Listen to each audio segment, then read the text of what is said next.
Little Rome in Birmingham. This is what people often say when they visit Birmingham Oratory for the first time. The stunning Baroque-style church is a real hidden gem, and usually hard to notice when you walk down the Hagley Road. As part of Birmingham Heritage Week, this beautiful building is opening its doors for guided tours, so we decided to take a look inside for ourselves. Here we are at the Oratory Church on the Hagley Road in Birmingham. It's the church itself you see in front of you was opened in 1909, and it's an unusual church because it's an example of Edwardian Baroque. So it looks like an Italian basilica on the inside.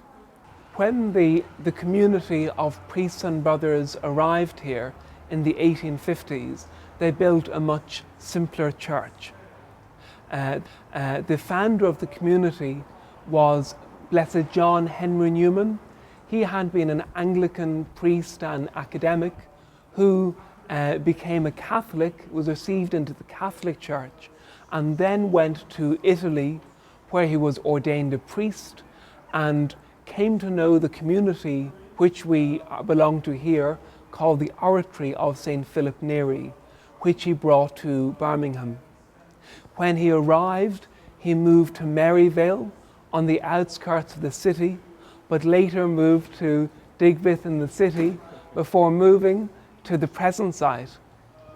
So, well, our church, which is open every day and as much as possible, you'll see a beautiful Italianate Baroque church with many interesting side altars, which are still used for services for masses these days.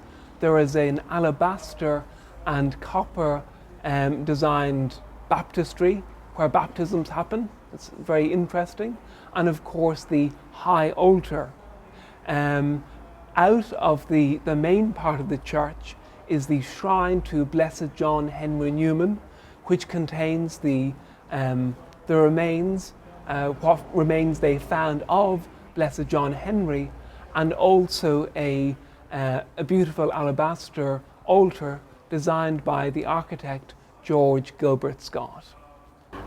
It reminds me a lot of Italy, and it also reminds me on a very small scale of Westminster Cathedral in London, the design and the marble inside. I am a Christian, and it's wonderful to have such a stunningly beautiful and very prayerful building that's usually open just off the Hagley Road, that I can come by, say a prayer, just spend some quiet time. Most people are quite surprised because it's quite a hidden gem, really.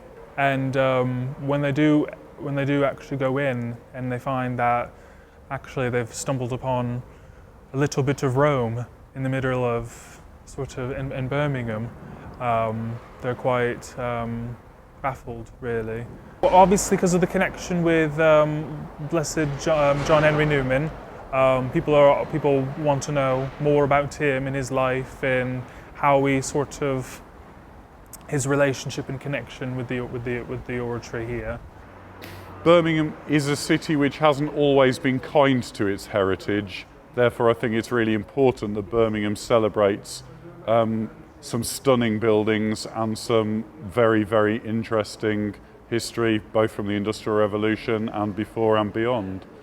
Well, I've come to Birmingham from rural Derbyshire, and I find that the heritage of Birmingham is very interesting to me because where I lived in Derbyshire, it was the cradle of the Industrial Revolution with mills and the first spinning machines being invented.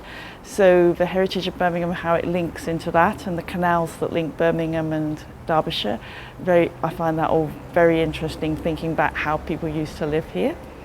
I think the importance of Birmingham Heritage Week and the Heritage Open Days more generally is that it gives people, everybody, an opportunity to know what is out there in our city.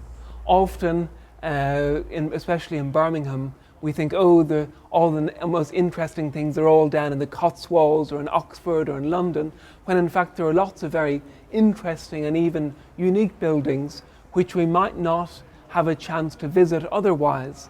This is Sam Davis for Big News.